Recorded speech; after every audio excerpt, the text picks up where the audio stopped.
mabadiliko na uendelezo wa artificial intelligence kuja kwa kasi zaidi duniani, watu wa ukanda wa Afrika wanaamini ya kuwa artificial intelligence inakuja kuchukua kazi zao.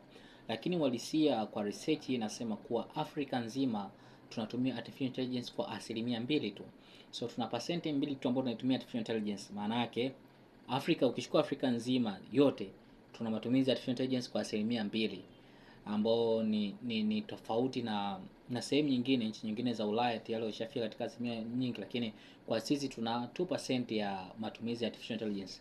So naangalia kama Tanzania au Afrika tuna 2% ya artificial intelligence ya matumizi yake, na bado ndo ni bara ambalo watu bado tuna hofu ya kuwa artificial intelligence inakuja kuchukua ajira au kazi yetu.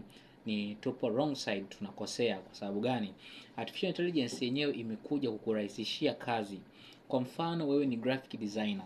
Artificial intelligence kazi yake ni kusaidia wewe kufanya kazi uliyokuwa unaitumia kwa Photoshop au Canva au Adobe Illustrator, ambayo ulikuwa unafanya kwa saa moja hadi saa mbili, ukaifanya kwa muda wa dakika 2 au dakika moja tu.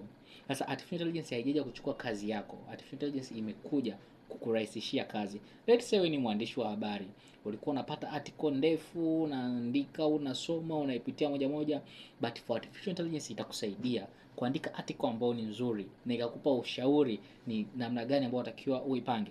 Au wewe ni mwalimu, inakuja inakupatia strategy za kufundisha wanafunzi. So artificial intelligence tukitazama katika mfumo ambao tukiamini kuwa unachukua ajira zetu, ni kuwa tutakuwa tunakosea sana.